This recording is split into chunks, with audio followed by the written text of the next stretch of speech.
Filadelfia JV. Perfecciona tu vida con la palabra de Dios. Síguenos en Facebook, Twitter, YouTube, /Iglesia Filadelfia JV y nuestras reuniones en vivo a través del live stream de nuestra página web.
Ustedes saben que estudiamos el libro de Reyes. Terminamos, estudié los reyes más importantes, David, estudiamos a Josafat, Nehemías. Si ustedes miran en su Biblia, pues ahí, ¿qué más él estudia a esos reyes paganos que se puede estudiar? Estudié los reyes que me enseñaron algo. Después de su Biblia sigue un libro, después de Reyes y Crónicas sigue un libro muy interesante, que es el libro que hoy nos vamos a ocupar, y es el libro de Esdras. Libro de Esdras. Vamos a seguir en el tema la lucha entre el bien y el mal. Vamos a estar ocupados un tiempito hablando de Esdras, y el tema que yo les traigo hoy precisamente es como coincidencial, pero yo creo que las cosas de Dios no son coincidenciales. Es la edificación del templo. La edificación del templo. Esdras capítulo 4 versículo 1. Esdras capítulo 4 versículo 1. Puede leer conmigo en la pantalla, hermanos. Oiga lo que dice: oyendo los enemigos de Judá y de Benjamín que los venidos de la cautividad edificaban el templo de Jehová, el Dios de Israel, vinieron a Zorobabel y a los jefes de las casas paternas y le dijeron: edificaremos con vosotros, porque como vosotros buscamos a vuestro Dios y a él ofrecemos sacrificios desde los días de Asar Adón, rey de Asiria, que nos hizo venir aquí. Zorobabel, Jesúa, y los demás jefes de las casas paternas de Israel dijeron: no nos conviene edificar con vosotros casa a nuestro Dios, sino que nosotros solos la edificaremos a Jehová Dios de Israel, como nos mandó el rey Ciro, el rey de Persia.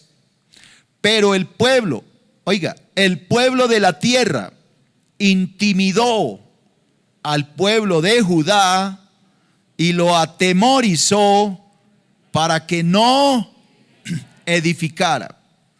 Oiga lo que sigue: sobornaron además contra ellos a los consejeros para frustrar sus propósitos. Todo el tiempo de Ciro, rey de Persia, y hasta el reino de Darío, el rey de Persia. Amén. Vamos a orar, hermanos, vamos a empezar a estudiar este hermoso libro. Padre, damos gracias por habernos permitido aprender muchas cosas del libro de Reyes, del libro de Crónicas, por haber aprendido tantas cosas de Josafat, de Ezequías, de estos reyes que te amaron, te buscaron tanto, haber aprendido tanto de Elías, de Eliseo, varones de Dios que lucharon y conquistaron reinos e hicieron cosas grandes. Ahora nos embarcamos en el estudio de este nuevo tema y te pedimos en el nombre de Cristo que tú nos enseñes tu palabra, que tu Espíritu Santo sea enseñándonos y hablando a través de mi boca. Dejamos en tus manos esta enseñanza en el nombre de Jesús. Amén y amén. Bueno, para conectar con lo que vengo enseñando sobre los reyes, ¿cuál fue el último rey que aprendimos? Ezequías.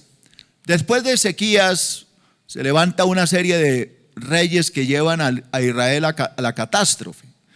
Primero cae el reino de Israel en el año 722, precisamente por el rey de Asiria, como yo les enseñé, y luego el reino de Judá, que fue protegido en tiempo de Ezequías. Acuérdense cuando hablamos cómo Dios lo protegió, murió todo el ejército de Asiria y regresa a su tierra y lo matan en su tierra sus propios hijos. Después de este rey Ezequías, lo que usted lee en su Biblia, en el libro de Reyes y Crónicas, no es más sino una decadencia espiritual. Todos los reyes malos hasta que llega el caos en el año 586, cuando el pueblo de Israel cae.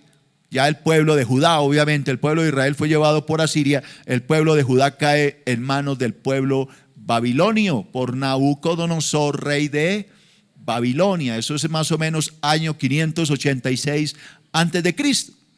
¿Por qué sucedió todo esto? Porque Dios lo había profetizado, Dios le había mandado razones, como prediqué el domingo. ¿Quién vino el domingo? Que yo le hablaba de que Dios mandó sus siervos, les mandaba a los profetas, pero el pueblo de Israel no quería ¿qué? Oír. Les mandó a Isaías, Jeremías, Ezequiel y nunca quisieron oír hasta que se cumplió la palabra. ¿Cuál era el mensaje del Señor en esa época? Que el pueblo tenía que arrepentirse de sus pecados, porque si no cambiaba su corazón, Dios enviaría un castigo y lo llevaría a un juicio que duraría nada menos que 70 años de castigo. Ese castigo era otra cosa más que una esclavitud, un cautiverio. Efectivamente se cumplió. Cuando vino Nabucodonosor, rey de Babilonia, sitió a Jerusalén y terminó derrotando al reino de Judá y llevando los cautivos a Babilonia, de donde habían llegado. Porque si ustedes hacen memoria, el patriarca Abraham, de donde se origina el pueblo de Israel, ¿de dónde salió? De Babilonia, de Ur de los caldeos. Así que de allá salieron, pero por su pecado allá volvieron. Fueron llevados como esclavos. Toda esa narración la encuentra usted en el libro del profeta Ezequiel. Ezequiel va con ellos al cautiverio. ¿Cuántos años duran allá cautivos? Repita y aprende. ¿Cuántos? 70 años duraron cautivos. ¿Desde el año qué? 586 antes de Cristo. Acuérdense que en el Antiguo Testamento va reduciendo, ¿no? Va de para atrás, más o menos como hasta el 510, 516, más o menos, ellos empiezan a retornar. Este libro que estamos leyendo, el libro de Esdras, narra la historia de cuando ellos regresan después del cautiverio. Así que han pasado 70 años como cautivos, como esclavos en Babilonia. ¿Qué sucede allá en Babilonia? ¿Qué sucede allá en la capital del imperio, en Susa, capital del imperio Babilonia? Allá es donde se levanta uno de los grandes profetas de la Biblia, que es el profeta Isaías, Daniel. Daniel recibe allá una cantidad de revelaciones. Todo lo que usted lee en el libro de Daniel, lo recibe él estando en cautiverio. Allá en este lugar es donde Daniel se levanta y empieza a interpretarle las visiones ¿a quién? A Nabucodonosor. Es allá en Babilonia donde Daniel es perseguido por los sátrapas del imperio y lo acusan para que lo manden a la fosa de los leones. Todo eso lo vamos a estudiar en su tiempo. Y de allá lo rescata el Señor. Allá es donde los tres amigos de Daniel, Sadrach, Mesach y Abednego, se rehúsan a adorar a Nabucodonosor y a su imagen y son lanzados en el horno de fuego ardiendo. Todo eso sucede durante ¿cuántos años? 70 años que estaban ¿qué? Cautivos. ¿En dónde? En Babilonia. Pero llegó el tiempo del regreso. Allá usted puede leer en su Biblia, en el libro de Daniel, dice que cuando él veía que el tiempo se estaba acercando, se puso a pedirle a Dios, leyendo al profeta Jeremías, ¿cuándo sucedería el regreso? Pero ellos retornan. Cuando ellos retornan, después de que se habían ido cautivos más o menos unos 3 millones, óigame, 3 millones cautivos, ¿sabe cuántos regresaron apenas? 50,000, exactamente 42,800 y algo de judíos. El resto se quedó allí. Este libro de Esdras narra lo que sucedió cuando ellos regresan. ¿A dónde? A Jerusalén. ¿Cómo creen que estaba Jerusalén? Pues destruido. ¿Por qué? Porque Nabucodonosor destruyó todo. ¿Cómo creen que estaba el templo? El templo de Dios que hay en Jerusalén. Bueno, ahorita hay una mezquita musulmana, pero en el tiempo ese templo estaba ¿qué? Destruido. Así que Dios, para levantar y cumplir la promesa, porque Dios cumple lo que promete, Dios había prometido que después de que pasaran ¿cuántos años? 70, ellos regresarían y que levantarían nuevamente el templo. Más adelante enviará a Nehemías para que restaure los muros de Jerusalén. Por ahora los mandó a restaurar el templo. ¿Quiénes fueron los que vinieron? Zorobabel, con un equipo de ¿cuánta gente? Me gusta que aprenda. ¿Cuántos judíos? Más o menos 50,000. No vinieron más, los demás se quedaron allá, se acomodaron al mundo. Estos 50,000 vinieron a edificar el templo. Pero el templo, ¿cómo estaba? Totalmente arrasado. Así que ellos empiezan a levantar el templo, a construirlo. Y eso lo hicieron rapidito, lo construyeron sin ningún problema. Que estoy mirando a ver si me están poniendo cuidado. ¿Tuvieron problemas, sí o no? Toda obra de Dios tiene ¿qué? Problemas. Mejor dicho, le digo tanto como esto. Si una obra de Dios no es perseguida, es porque no es de Dios. Porque de lo contrario mostraría que Dios no está ahí. El diablo no ataca jamás una obra que le está haciendo o le sirve a él. El diablo ataca las obras que le están causando ¿qué? Problemas.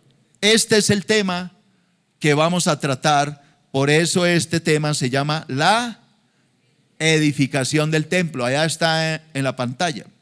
Vamos a aprender todas las cosas que sucedieron en esa época y va a ver cómo esto se le aplica y le ayuda en su vida. Amén. Entonces aprendamos como primer punto en Números Romanos la orden de Dios. Porque todo viene ¿por qué? Porque Dios lo ordena. La orden de Dios. Hablemos primero de ese punto. Primero, la orden para edificar el templo en Jerusalén vino directamente ¿de quién? De Dios. Dios fue el que dio la orden. Esdras capítulo 1 y versículo 1. Esdras 1:1. Escuche. En el primer año de Ciro, rey de Persia, para que se cumpliese la palabra de Jehová por boca de Jeremías, despertó. Oiga, despertó. ¿Quién despertó? Jehová, el espíritu de Ciro, rey de Persia, el cual hizo pregonar de palabra y también por escrito por todo su reino, diciendo: así ha dicho Ciro, rey de Persia. ¿Qué dijo? Jehová, el Dios de los cielos, me ha dado todos los reinos de la tierra. Me ha mandado que le edifique casa en Jerusalén, que está en Judá. Quien haya entre vosotros de su pueblo, sea Dios con él, y suba ¿a dónde? A Jerusalén, que está en Judá, y edifique la casa a Jehová, el Dios de Israel. Él es el Dios, la cual está en Jerusalén. Y todo el que haya quedado en cualquier lugar donde more, ayúdenle los hombres de su lugar con plata, con oro, con bienes y ganados, además de ofrendas voluntarias. ¿Para qué? Para la casa de Dios, la cual está ¿en quién? En Jerusalén. ¿Quién es este señor Ciro? El rey de Persia.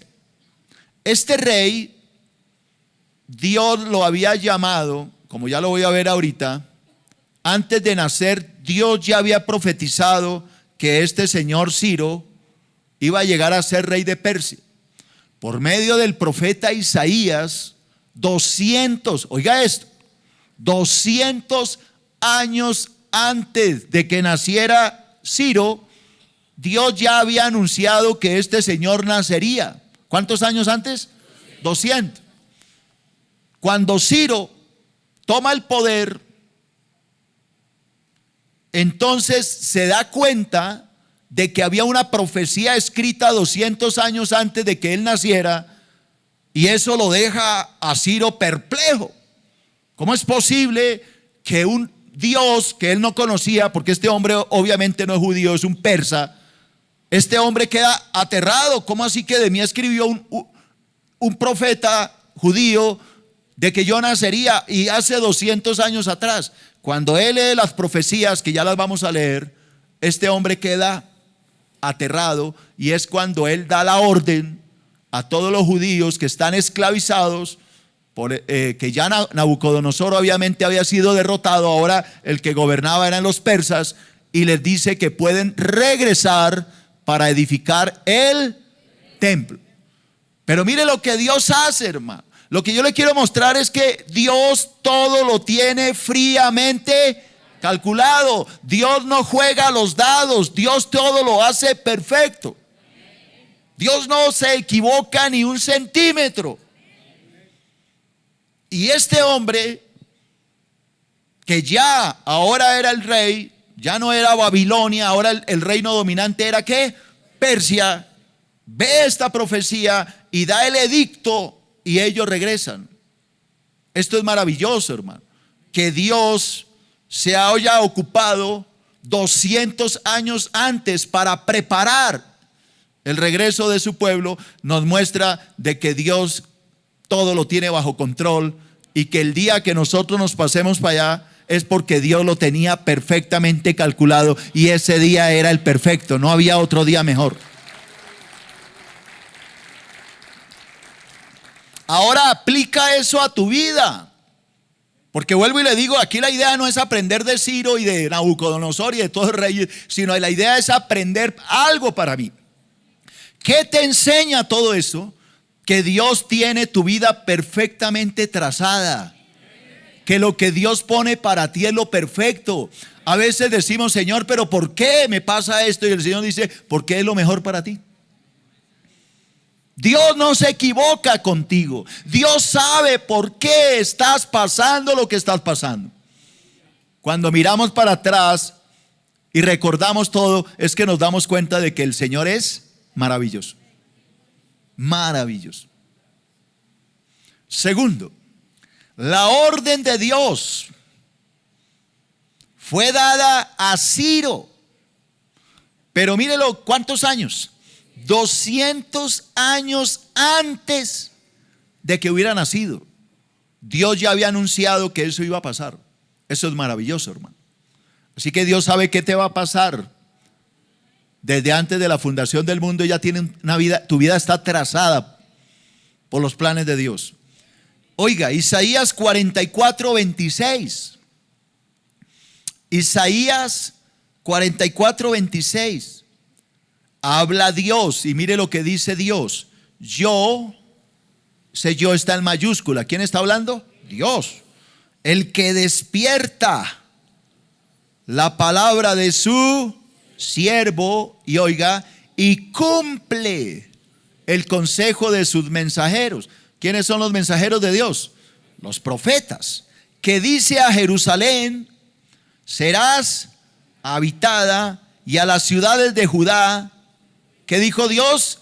Reconstruidas serán, y sus ruinas reedificaré.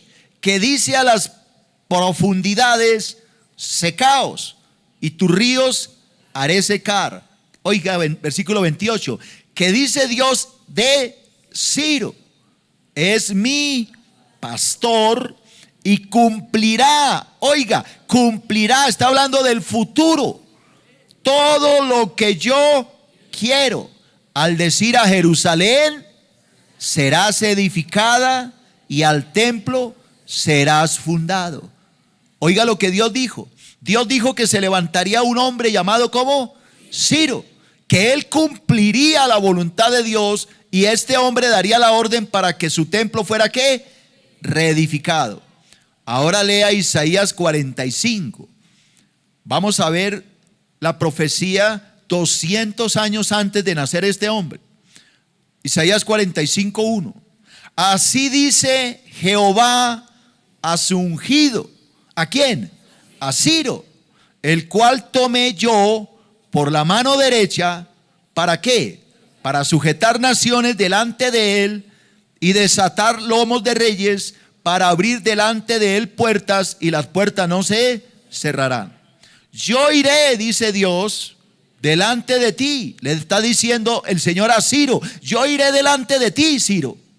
Enderezaré los lugares torcidos, quebrantaré puertas de bronce, y cerrojos de hierro haré que pedazos. Te daré los tesoros escondidos y los secretos muy guardados. ¿Para qué? Para que sepas que yo soy Jehová, el Dios de Israel, y que te pongo ¿qué? Nombre. Por amor. ¿Por qué Dios hace todo esto con un hombre que ni siquiera es judío? Por amor de mi siervo Jacob y de Israel mi escogido, te llamé, Ciro, por tu nombre.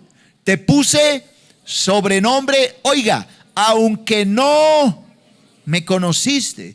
Dios le está hablando a Ciro: yo Jehová, yo soy Jehová, y ninguno más hay. No hay Dios fuera de mí. Yo te ceñiré aunque tú no me conociste. ¿Para qué? Para que se sepa desde el nacimiento del sol y hasta donde se pone, que no hay más que yo Jehová, y ninguno más que yo, que formo la luz, creo las tinieblas, que hago la paz y creo la adversidad. Yo Jehová soy el que hago todo esto. Aleluya, alabado sea su nombre.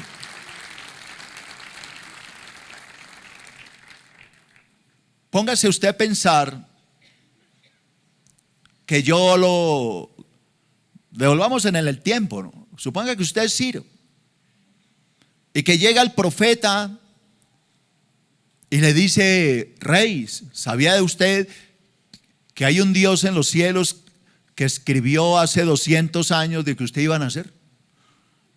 Y usted se pone a leer lo que yo le leí, lo que le acabo de leer. ¿Usted qué sentiría? Usted no conoce, ahí dice Dios: tú no me has conocido, pero hoy te estoy diciendo quién soy yo. Yo te di el poder para vencer al reino babilonio, y para que ahora tú, el rey de Persia, seas quien domines. Pero todo eso lo hice yo, dice Dios. Yo te llamé, te formé. ¿Por qué te formé? Por amor a mi siervo Jacob, a Israel.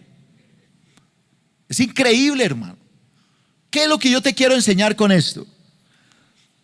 Las cosas que tú estás viviendo hoy, tus dificultades, tus problemas, tus enfermedades, tus cargas, tus angustias, todo eso, Dios lo preparó. ¿Para qué? Para capacitarnos, para formarnos, para sacarnos y llevarnos cada día a una perfección. Lo importante es si nosotros queremos que Dios nos pruebe, que Dios nos forme, que Dios forme nuestro carácter. Dios no se equivoca. Esos momentos donde tú has estado llorando, donde tú dices, Dios me abandonó, Dios me dejó, Dios ya lo había preparado. Muchas de esas pruebas Dios las permite para cambiar tu corazón y el mío, obviamente, para quitar nuestro pecado, para hacernos madurar, para hacernos entender lo que Él nos quiere decir, porque si no lo hiciera de esa forma nunca lo entenderíamos. Muchas veces Dios tiene que mandarnos hasta enfermedades, problemas, cosas que nos angustian y nos roban la paz, pero si Dios no lo hiciera, nunca entenderíamos su voluntad. Todo esto que yo como pastor he tenido que vivir con esta obra aquí al frente, han sido 4 años llorando y luchando con esto. Mejor dicho, yo creo que si yo hubiera sabido todo en las que me iba a meter, yo nunca había emprendido esa obra. Pero el Señor me metió en eso. Él me enseñó tantas cosas aquí, en medio de lágrimas, de luchas, de dolor, de muchas veces soledad, de sentirme totalmente agobiado, agotado. El Señor hoy me enseña de que Él todo lo tiene perfectamente calculado. Dios nunca se equivoca, hermano. Dios todo lo tiene milimétricamente calculado. ¿Alguien lo cree? Ahora hablemos de un segundo punto. Hablemos de la obediencia del pueblo, como segundo número Romanos, la obediencia del pueblo. Entonces el pueblo llega a Jerusalén. ¿Cómo estaba? No, digo, ¿cómo estaba Jerusalén? Destruida. ¿Cómo estaba el templo? Peor. La obediencia del pueblo. Primero, el pueblo obedece a Dios. Y la edificación del templo se realiza, ¿pero cómo? En medio de la adoración. ¿En medio de la qué? Adoración. Esdras capítulo 3 y versículo 10. Esdras 3:10. Escuche, cuando los albañiles del templo de Jehová echaban los cimientos, pusieron a los sacerdotes vestidos de sus ropas y con trompetas, y los levitas, hijos de Asaf, con címbalos. ¿Para qué? Para que alabasen a Jehová según la ordenanza de David, el rey de Israel. ¿Y qué hacían? Y cantaban, alabando y dándole gracias a Jehová y diciendo, porque Él es bueno, porque para siempre es su misericordia sobre Israel. Y todo el pueblo, ¿qué hacía? Aclamaba con gran júbilo, alabando a Jehová. ¿Por qué? Porque se echaban los cimientos de la casa de Jehová. Aleluya.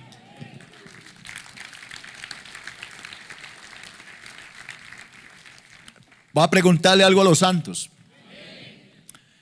Aquí me habla de albañiles, ¿sí o no? ¿Qué estaban haciendo? Construyendo. Estaban echando cemento, pañetando y pasando la cosa esa, ¿cómo se llama? El palo ese largo para alisar la pared. No me acuerdo cómo se llama. La boquillera, sí. ¿Qué hacía mientras tanto el pueblo? Orar y adorar al Señor. ¿Ustedes recuerdan hace unos 6, 7 meses atrás que yo me paré aquí angustiado en todos los servicios y yo les dije a la iglesia, lamento informarles que me toca parar la obra? No aguanto más, no puedo más. Ya estoy asfixiado. Estoy asfixiado de deudas, estoy asfixiado de problemas, persecuciones, demás. Tenía todos los problemas de este mundo. ¿Recuerdan o no se acuerdan? Y todo el mundo, no, pastor, ¿cómo va a parar? Ni de chiste. En ese momento, Dios, ¿qué me dijo? ¿Que qué tenía que hacer? Que levantara a la iglesia y la pusiera a pactar. Entonces, ¿a qué? No era pactar. Entonces, ¿qué era? ¿A qué? A orar y a adorarlo a Él. y que Él se encargaría de terminar la obra. ¿Y qué hicimos? Convocamos a la iglesia a oración y ayuno congregacionales, 2 por semana. Duramos toda una semana en ayuno, no sé si se acuerdan. Y luego 2 veces a la semana. Mientras los albañiles trabajaban, ¿qué hacíamos aquí? Adorar. Y para la gloria de Dios, los albañiles terminaron y ahora vamos a inaugurar la casa del Señor.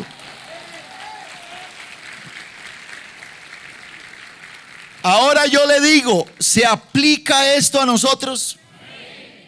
Ahora aplícatelo a ti. Tal vez tú te sientes como yo me sentía hace 7 meses atrás, con ganas de tirar la toalla. Y hasta lo pronuncié porque ya no sabía qué más hacer.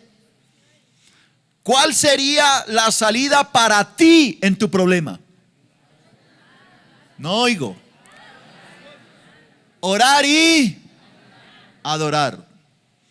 Yo le puedo asegurar que en medio de todos estos ayunos que hemos tenido durante todo este tiempo, el único bendecido no ha sido la iglesia. Tú has sido bendecido. Tú has visto la bendición de Dios en tu casa, en tu trabajo, en tus negocios y en tu salario. Yo estoy seguro que así ha sido. Estoy seguro que tu vida se ha edificado.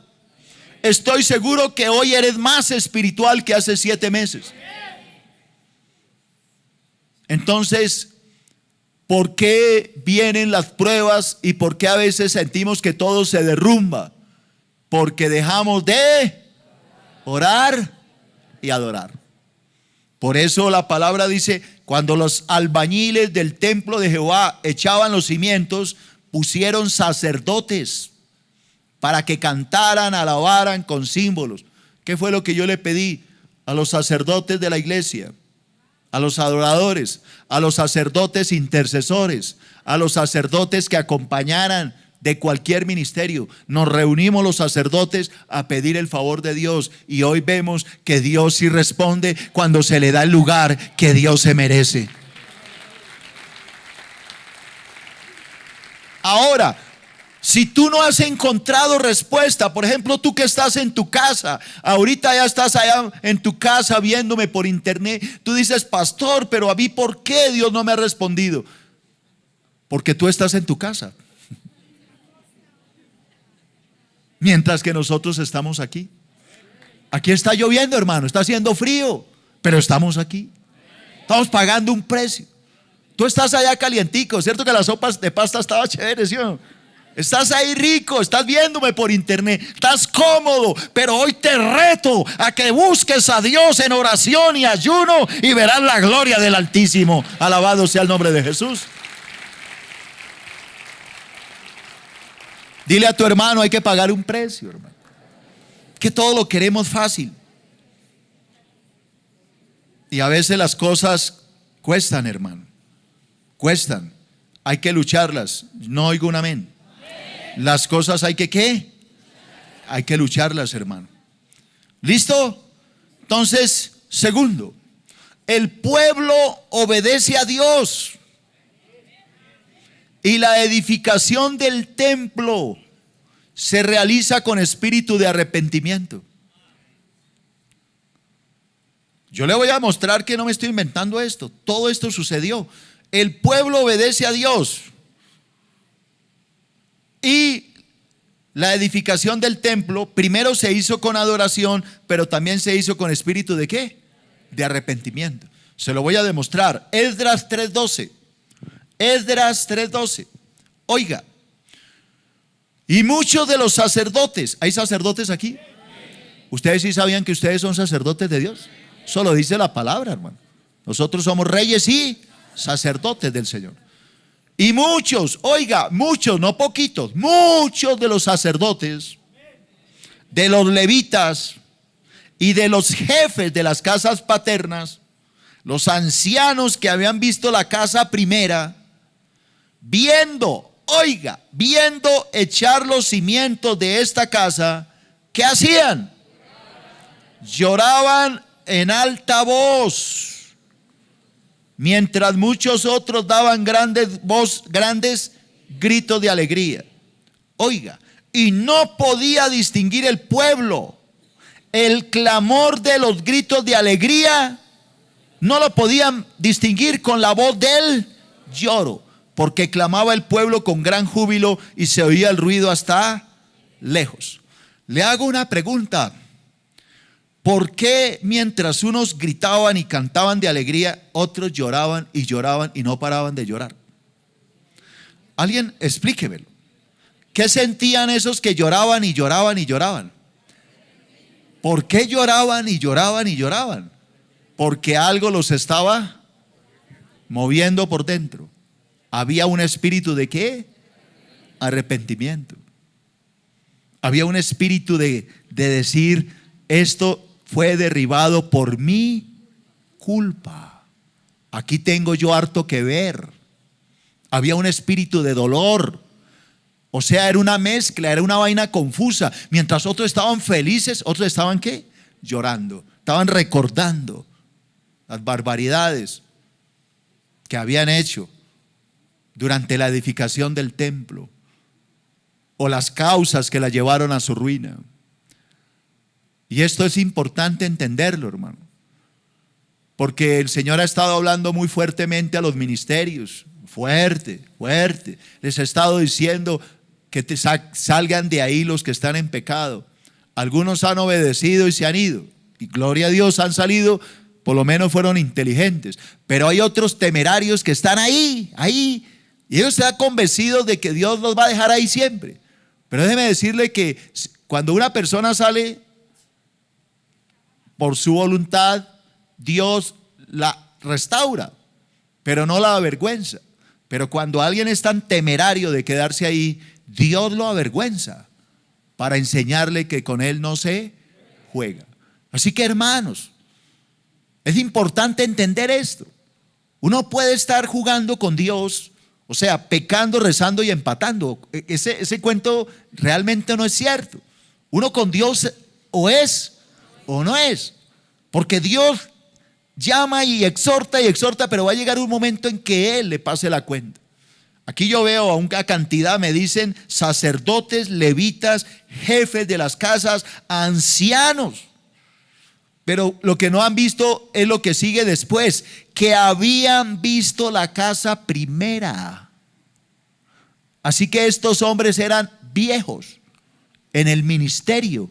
Ellos vieron la casa cuando estaba en su plenitud. Ahora la veían totalmente ¿qué? Arruinada. Por eso ellos estaban ¿qué?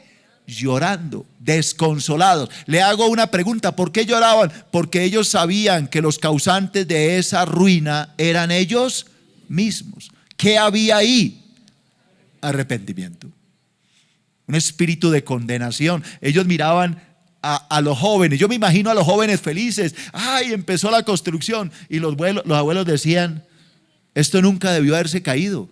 Se cayó por nuestra culpa. El que tenga ¿qué? Oído que oiga. Cambio de punto. Tercero en números romanos.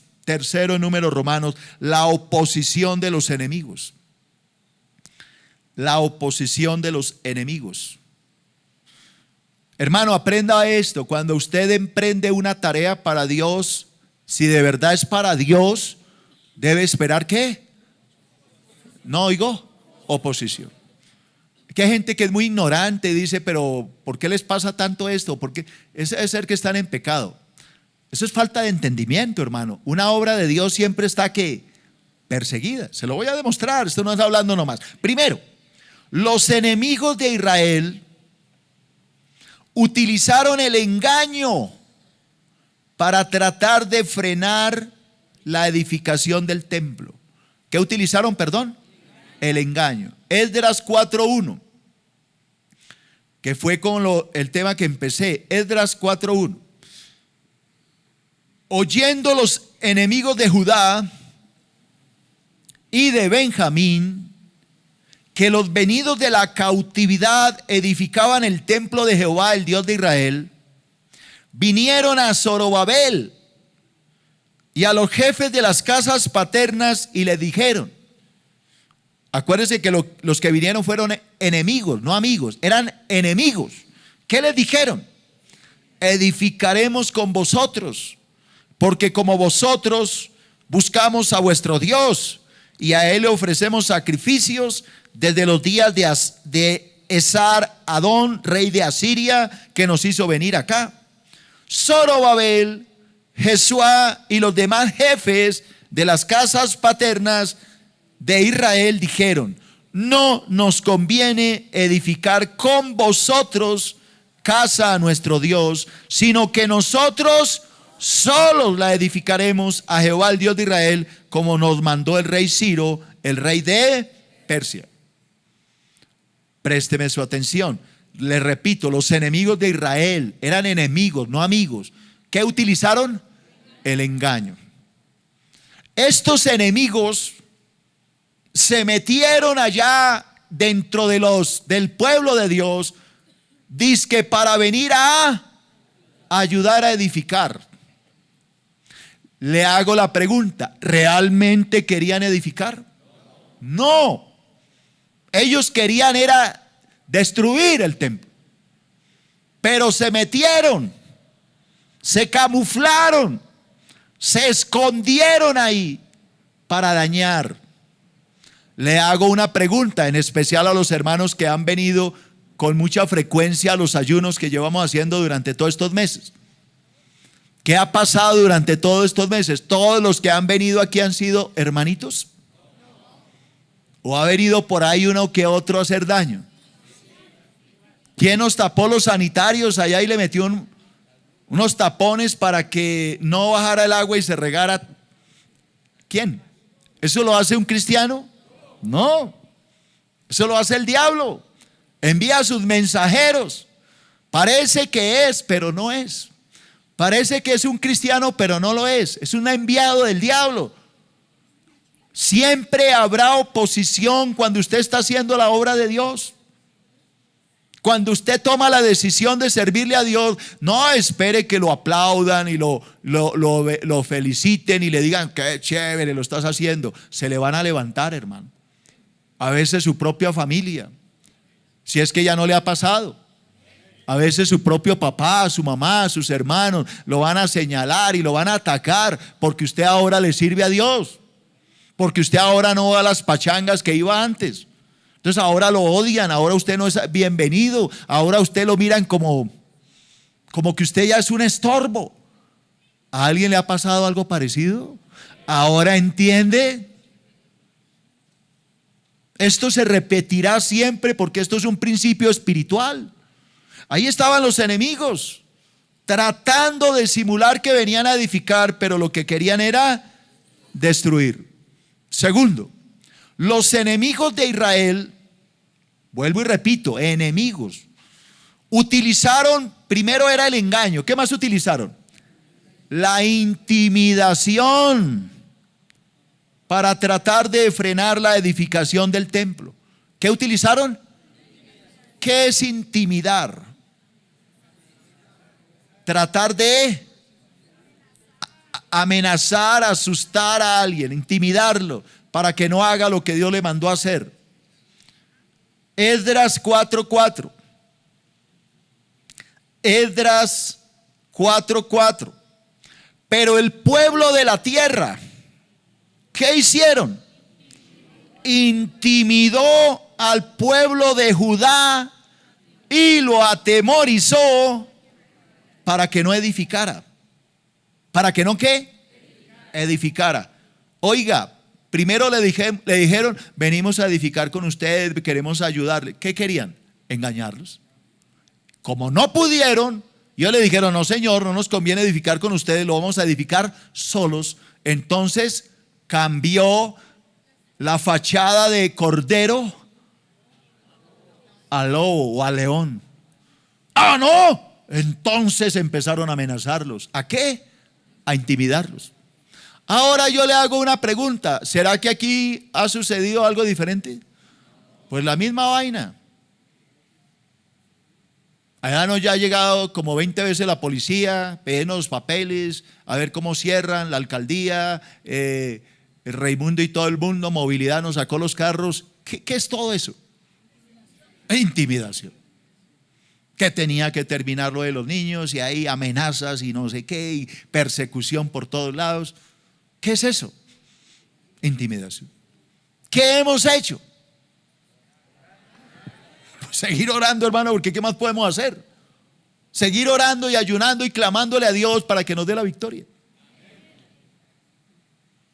Tercero, los enemigos de Israel utilizaron el soborno para tratar de frenar la edificación del templo. Oiga, hasta sobornaron a las autoridades.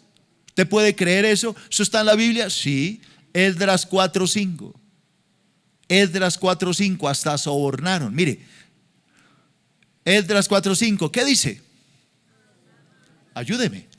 Sobornaron además contra ellos a los consejeros para frustrar sus propósitos.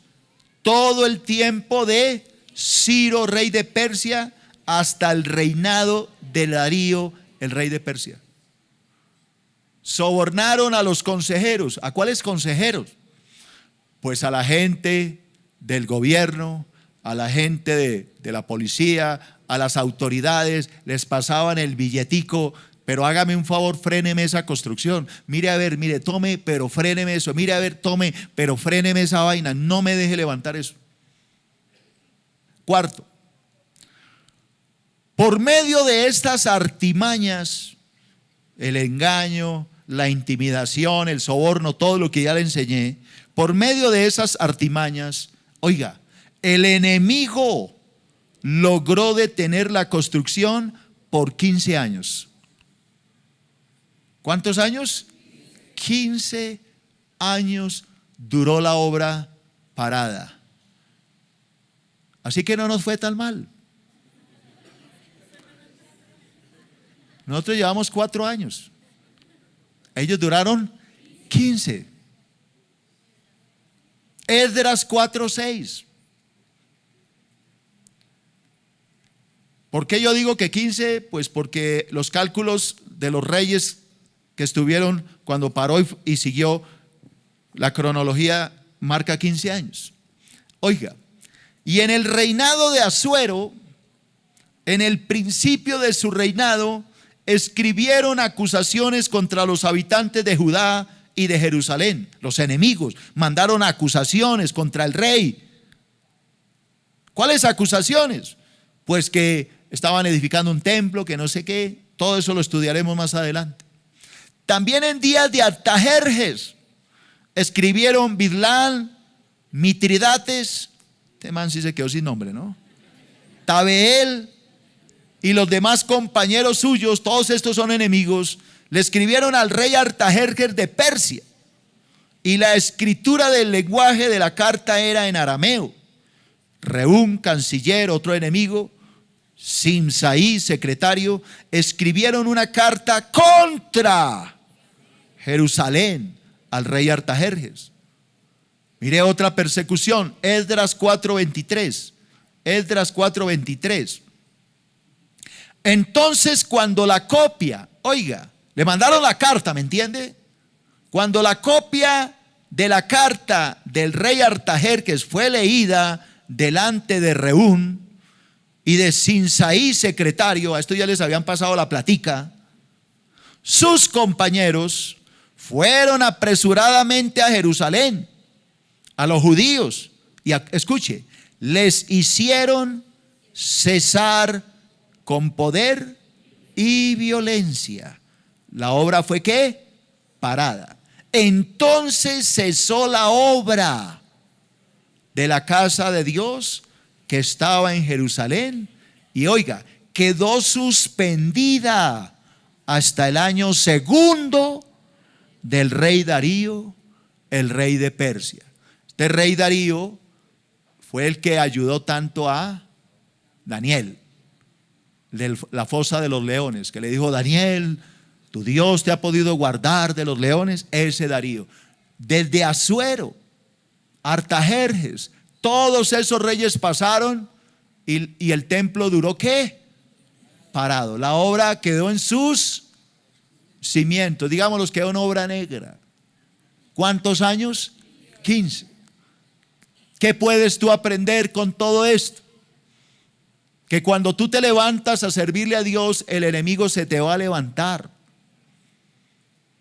Pero si tú te mantienes firme en la oración, en la alabanza, en la adoración, amando a Dios con todo tu corazón, posiblemente no serán 15 años. De pronto serán 4, como acá. De pronto serán meses. Eso solo lo sabe Dios.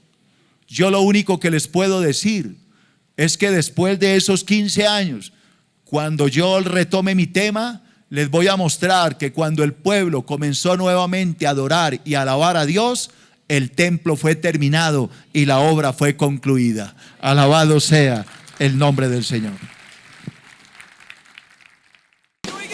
Pastor más Facebook igual a bendición para el alma. Encuentra a nuestro pastor en www.facebook.com/nuestropastor. Aquí estamos, Dios, para adorarte y glorificar tu nombre, para exaltarte a ti, tú que mereces la adoración y la alabanza.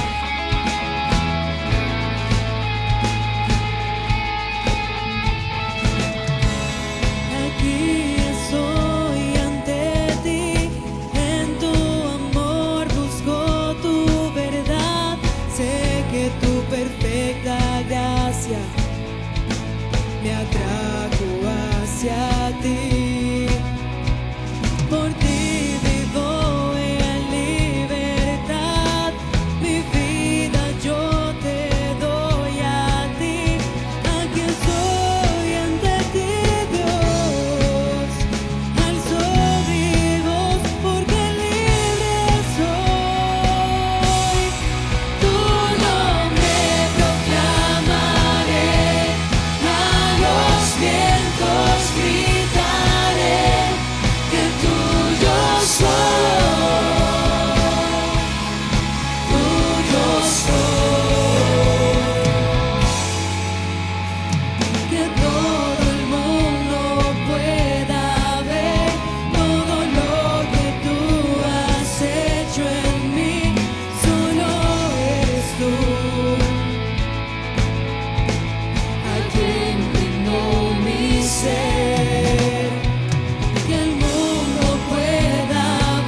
soy